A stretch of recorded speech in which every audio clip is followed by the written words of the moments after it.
Hello everyone, welcome back to my YouTube channel. My name's Laura, and in today's video, we are going over May sales on Poshmark and eBay. So I'm gonna go over my 5 best sales of May 2021, my 5 worst sales of May 2021, and I'll also break down some numbers for you, including my average sales price, my average cost of goods, and things like that. So if you're interested to see what is selling right now, last month on Poshmark and eBay, then stay tuned.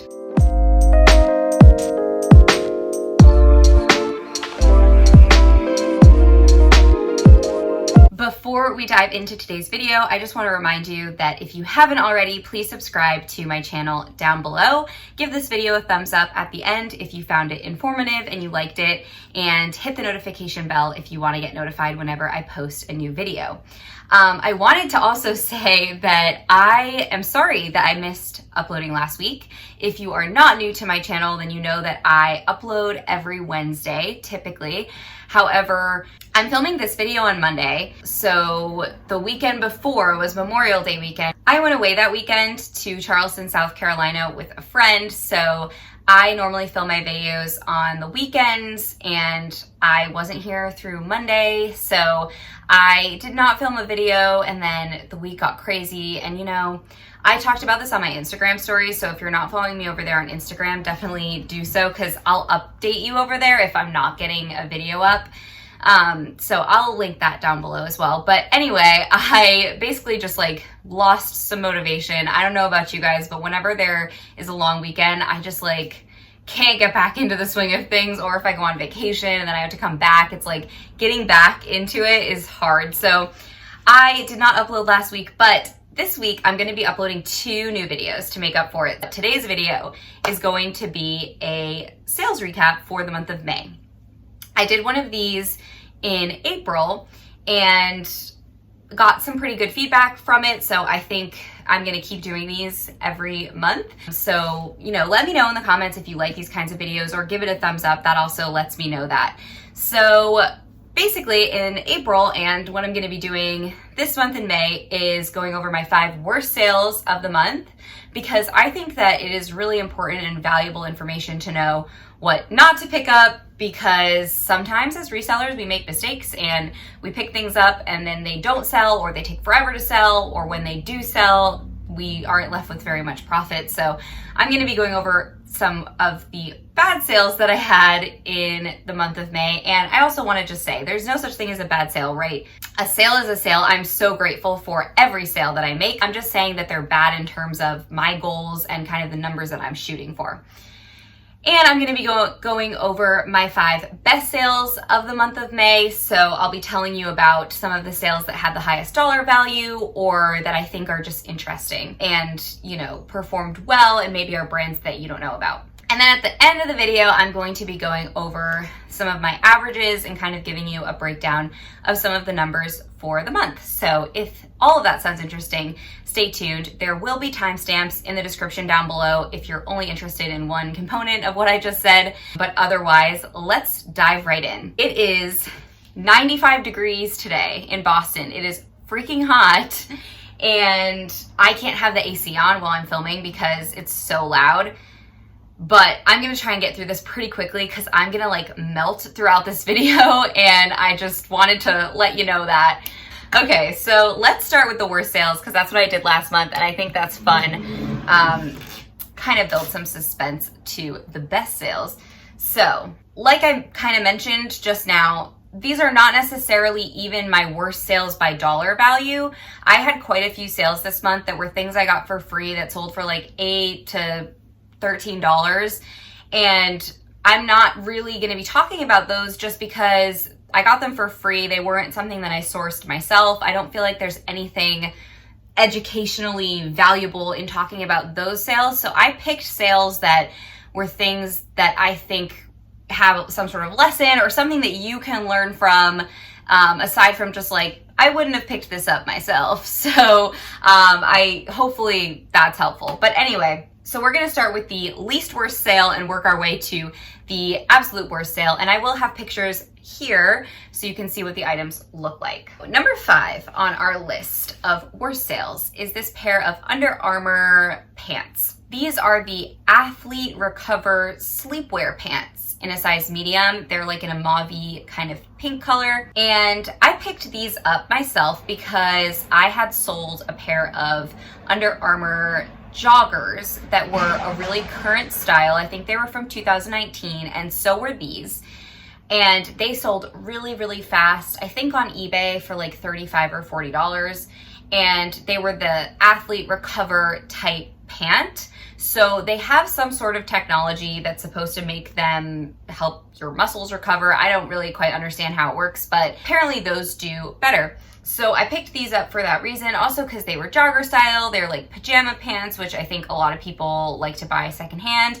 And they were super soft, comfortable, light pink, which I think is still a pretty trendy color. They had a lot of things going for them. They ended up selling for $29.95 on eBay, which in and of itself is not a terrible sale. However, that includes shipping. So shipping cost $4.20. So take that out of that sold price.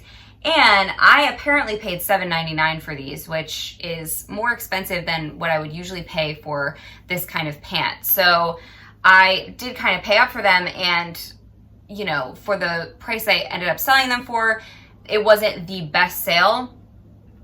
My earnings were $21.59 after eBay fees and shipping costs, and my gross profit on those pants were $13.60. Making my profit margin for those pants 45.4%. And I will talk more about profit margin in the numbers breakdown section of the video, but my profit margin that I'm shooting for is 50% or greater. So that's why these pants are in the worst sales section. They're not a terrible sale. I made $13, you know, I didn't lose money, and they sold in 42 days, so a little over a month. So again, other factors considered, not a terrible sale. It's just that the profit margin wasn't great and I paid too much for them.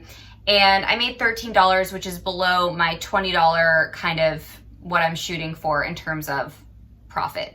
So that's why they're on this list. But I mean, I think I still probably would pick up Under Armour things, but I'm very selective with Under Armour. I really only pick up things that I check comps on or that are very new styles that I think will do particularly well. Okay, so the next sale on my worst sales list, number 4, is this Vanessa Virginia beaded dress. It's like a boho style. This was an Anthropologie style. I'm not sure if Vanessa Virginia is always Anthropologie, but this style was Anthropologie based on the RN number on the tag. And I loved this dress. I thought it was so cute. It was a size medium. It had beading all over it. It was like flowy and boho and just really cute dress. I had listed this way high. I had this listed for like $65 just because I thought it was really cute, and I don't know, I thought maybe I could get like $50 for it. But absolutely not. This was sitting forever. I had this ultimately for 249 days. And eventually someone came along and bundled it with something else. And I think the bundle sold for $40. So I marked this dress as having sold for $25 and the other thing for $15 because I think the other thing I got for free. So that's just how I split up the profits on that. So this ended up selling for $25, making my earnings $20, and I paid $7.99 for this because it was a regularly priced dress at my Goodwill, making my profit on this dress $12.01. So my profit margin on this dress was around 48%, which is again below that 50% threshold, and the profit is also below the $20 threshold. So for those reasons, this is considered a not so great sale. And the next one is another Anthropologie piece, and I just don't pick up Anthropologie very much anymore, but some of these pieces are from, you know, months and months and months ago, and I just have kind of learned to leave it behind more often than not. So the next piece is a Maeve jumpsuit, and Maeve is actually a brand within Anthropologie that can do well, and I have sold it several times, but it just doesn't sell for that much in my experience. So this was just a red jumpsuit, a short sleeve jumpsuit. It was really cute. I bought it around the holidays, so I thought maybe it would sell for Christmas, but it didn't. And so it sold around this time of year, which kind of makes sense. It's a short sleeve jumpsuit, so it makes sense that it would sell kind of in the summertime. And it ended up selling for $25. So just like the Vanessa Virginia dress, it had the exact same earnings of $20 and the exact same gross profit of $12.01 because the cost of goods was the same. So that sale, those sales were identical in terms of how much money I made. I wouldn't pick up this piece again. And then the number 2 worst sale of May is this David's Bridal dress. And I got this in a reseller mystery box that I purchased on Poshmark. I was really not very happy with it, to be honest. Nothing in that box was great, and I haven't even sold everything in it, and there's some things that have just been sitting forever, and I feel like that reseller probably just gave me stuff that she couldn't sell, and it's fine. I'm not gonna be super angry about it, but that kind of turned me off of buying reseller mystery boxes in general. Up to you on whether or not you want to do that. I'm probably not going to do it again, but this, I got it a long time ago. This was over a year ago. This was a David's Bridal dress. I sent this into ThredUp. It came back to me. This dress has been with me for far too long.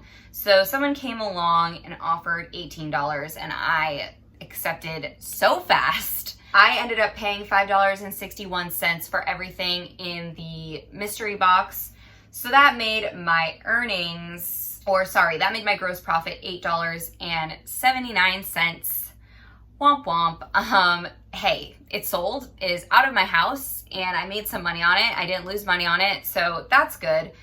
But my profit margin was around 48.8%, again, lower than what I wanted to be. My profit was $8, and it was listed for 414 days. That thing has been with me for over a year.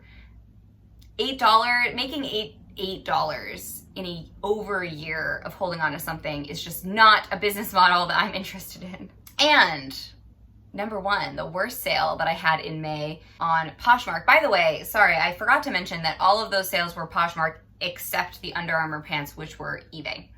So the last one, also on Poshmark, was this Exhilaration metallic iridescent bikini top. I only had the top, I didn't have the bottom. I got this for free. I was sending out offers on a lot of stuff in May, and that is something that affected my numbers, which we'll talk about in the breakdown at the end of this video, because I sent offers on a lot of stuff that was listed for like $10. So I made a lot of $8 sales. This one ended up being $5 because I think I had this listed for like $8. $5 with a $1.50 shipping discount, making my earnings 55 cents. And that was my gross because I got it for free. But holy moly, 55 cents, took 307 days to sell, and I had an 11% profit margin. So that one was the only one I included that was something I got for free just because I thought that sale was hilarious. I made 2 quarters and a nickel. Let's get into the best sales of May. So number 5 best sale of May was on eBay, and this is an Anthropologie piece. So it kind of goes to show that you can't write off a store as a whole necessarily, but being selective within the brand. So this was a pair of Pilcrow on the letterpress jeans. These were boyfriend style jeans, very trendy. You'll see the pictures. These were a very trendy style. I really like selling Pilcrow on the letterpress jeans. I am fairly selective with the styles that I'll pick up, but these performed very well. So these sold on eBay for $67. This was an international sale, so the buyer did pay $17 in shipping. So really they sold for $50 if you don't include shipping. That's what I had them listed for. So it was a full price sale. I wouldn't have listed these higher than that. So it was a full price sale. My earnings were $41.06 after fees and shipping, making my gross profit $33.57 on these jeans. My cost of goods on those jeans was only $7.49. And they only took 50 days to sell. So that was a really good sale. Anytime you have a full price sale, that's great, of course. Number 4 was this Faherty surf stripe sweater. And I did show this in a haul, a thrift haul, so I will link that up above if you want to check it out. If you don't know the brand, by the way, it's definitely a good one to look out for. I had never heard of it, and I just saw the tag in the thrift store and I thought it looked like something good, and it turned out it was. But I have since heard other resellers talking about it too, so definitely a good one to know. So this one sold on eBay as well. Oh, by the way, all 5 of my best sales of May are on eBay. See, when I do these videos, it makes me question why I put more effort into Poshmark than eBay, because clearly the results are showing me that eBay is better for me. It's like a toxic relationship, me and Poshmark. Okay, anyway, so this Faherty sweater sold on eBay for $63. Shipping cost just $4, making my earnings $50.57. I paid $5.49 for this sweater, so my gross profit was $45.05. My profit margin on that was 71.5%. That is awesome, and it only took 27 days to sell. Great sale. I would love to find that brand again. Number 3 is probably my favorite sale of May, even though it wasn't necessarily the absolute best, but it was really good and just something that I loved selling. So it was this vintage Liz Claiborne picnic style, like very colorful rainbow patchwork fit and flare dress. So many keywords, but you'll see pictures of it here. That dress, when I saw it in the thrift store, I was like, I don't even care what the brand is on this. I love this so much and I need to get it and sell it. It was linen too, so that was also amazing and very helpful. Liz Claiborne is not a brand I would ever think to pick up, but this dress just like spoke to me, and it got so much attention so quickly on both Poshmark and eBay, but it did end up selling on eBay for full asking price of $65 for a Liz Claiborne dress. This, again, just goes to show it is not all about brand. It is so much about style too. And this dress was super sought after. There was like one other active listing on Poshmark. Everything else was sold. So this one sold for $65. Buyer paid for shipping as well. So technically it sold for like $70.95. Shipping was $5. My earnings were $56.50, making my gross profit $48.51 because I paid $7.99 for that dress. And my profit margin was 68.3%, and it only took 5 days to sell. That was such a fun sale. And I even had another buyer message me after it had sold on eBay saying, oh, darn it, has this already sold? And I was like, yeah, I really wish I had more of them to sell to people because I love it so much. It's so cute. I just love like rainbow, colorful things. I don't have a lot of that in my own personal wardrobe, but I just think it's like so cute and fun to sell. Number 2, this is like the opposite of that dress. It was just a plain black dress from Eileen Fisher. It was another linen blend dress. It was kind of a creepy material, and it had a surplice V-neck, fit and flare, super flattering style from Eileen Fisher. I did talk about this one in a thrift haul as well, I'm pretty sure. Eileen Fisher is a brand that I sometimes have a lot of luck with and sometimes don't. I feel like I am getting so much better at identifying the right pieces though within Eileen Fisher. And this one was a really good one. It was an extra large linen dress. Perfect for the season, great size. This sold on eBay for $84.99. Shipping was only $4.38, making my earnings $69.35. And I paid $6.99 for that dress. I got it on sale even. And my gross profit was $62.36. My profit margin on that was the best one that I'm gonna be talking about in this video of 73.37% because my cost of goods was slightly lower than usual. So that was great. And that only took 3 days to sell. So quick flip. I wasn't as emotionally invested in that one as I was in the Liz Claiborne one, but it was still a really good sale. My best sale of the month was actually something that really surprised me. So it was a Yumi Kim jumpsuit. The print was called Brooklyn Nights or Night. It was a red jumpsuit with flower print all over it. And the reason that this surprised me so much was because I've had this forever. Took 294 days to sell. It almost took a year. I've had it for so long. And that's why I was so surprised when it finally sold, because it sold for such a good price. And I honestly had gotten to the point where I was sending offers on this on Poshmark for like $50. But it ended up selling on eBay, or whatever I had as, someone sent me an offer, and it ended up selling for $85.99. Shipping was $4.04. My earnings were $70.56. Cost of goods was $7.99, making my gross profit $62.57. And my profit margin was 72.76%. So that one was really surprising because I had gotten the price pretty far down on Poshmark just because I've had it forever. And then it ended up selling to someone for a really, really good price on eBay. So I guess that just goes to show that sometimes things just take time to find the right buyer. And I am totally happy to sit on what's gonna be a $85 sale for almost a year, but not as happy to sit on what ends up being a $5 sale for almost a year. So I think with Yumi Kim, you just have to be patient, because I have only found the brand twice, but both times I was sitting on it for a little while until someone finally came along and bought it for a good price. So that might just be a thing with Yumi Kim. Let me know if you have experience selling the brand, what you think down below. All right. We are now into the numbers portion.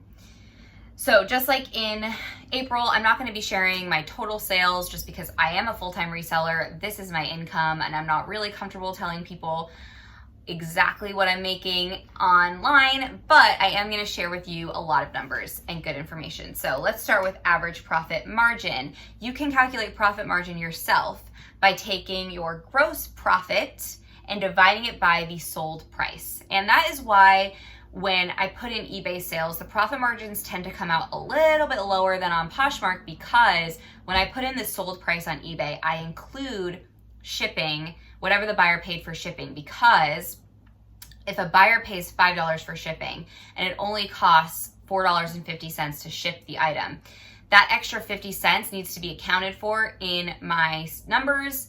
So the easiest way for me to account for it is to just put it in the sold price. So that's why sometimes the profit margins for eBay look smaller, because the sold price is inflated by the cost of shipping. Whereas if something sells on Poshmark for $25, the buyer's paying shipping separately. I'm not even considering that. That's just not even my calculations. So the sold price looks closer to what I take home. Hopefully that made sense. But you can calculate profit margin yourself using the formula gross profit divided by sold price. My profit margin for the month of May was 60.37%. I am so happy with that. Like I said, my goal is over 50% in terms of profit margin, so 60% is fabulous. And it's better than last month, which was 59.42%. So I got my profit margin up a little bit this month, which makes me very happy. However, my average sales price went down a little bit this month. So my average sales price was $29.24. Last month, it was $31.65. However, I made 18 sales between $5 and $13 that were things I got for free. So that really messed with my numbers. If I took all of those out, my average sales price would definitely be a lot higher. So that's okay. I'm getting through stuff that I got for free. A lot of this stuff I got for free right when the quarantine started, and I've had it forever, and I'm just ready to get it out the door. I don't want to be making those kinds of sales anymore. It just takes so much time and effort, and to only make $5 after fees, it's just not really worth it to me. My average earnings after fees and shipping were $22.15. My average cost of goods was $4.62, which is again down from last month because of all those $0 that were factored in there. And my average profit after everything considered was $17.65 per item. that is pretty good. I'm looking for around 20. We're close. We're not quite there. When I get over 20, I will be very happy. So that's okay. Again, we had certain factors that messed with it a little bit, but once we get over 20 and I'm kind of done selling through a lot of this stuff that I got for free, I will be very happy with that. And lastly, the average days that it took things to sell in my closet was 109 days. That is up a little bit from last month at 103 days, but it's still not too shabby. I am hoping for around a 90-day turnaround time, about 3 months, because that feels reasonable to me. No real reason for that. I just feel like if things don't sell within 3 months, they usually take forever. So I would rather them sell pretty quickly than take forever. Obviously, as we all would, but I'm still okay with 109 days. That's pretty close to 3 months, so we're okay with it. Okay, that is it for today's video. I hope that you enjoyed it. Like I mentioned in the beginning of this video, I will be putting out a second video this week to make up for missing last week. So stay tuned for that. It will probably be later in the week, either Friday or Saturday. I also wanted to mention, and I have forgotten to mention this several times now, and I finally am remembering. I started a podcast with my best friend Jess, and it's called Adultessence. It is about adulthood. So Adultessence came from the words adolescence and adulthood, and we combined it to make Adultessence. And it's basically about early adulthood. I'm 25 years old. I graduated from college 3 years ago now. Jess is also 25, but she graduated a year before me. So we are pretty recent grads, but we've had a few years out of college now to kind of like figure out what we're doing with our lives, kind of get into a groove. And we talk all about that on the podcast. So if that sounds interesting to you, I would love it if you would check it out. We are on Spotify and Apple Podcasts and iHeartRadio, all the places. I will link Spotify and Apple Podcasts down below, but you can search Adultessence anywhere and find it. But definitely check it out if you're interested in that kind of stuff. And if you want to hear more of my lovely voice, check it out. We publish new episodes every Monday. They go live like at midnight on Sunday, so Monday morning. So check it out. Let me know what you think if you've listened. Thanks so much for watching. Subscribe, thumbs up, you know, all the things. And I'll see you all in the next one. Bye.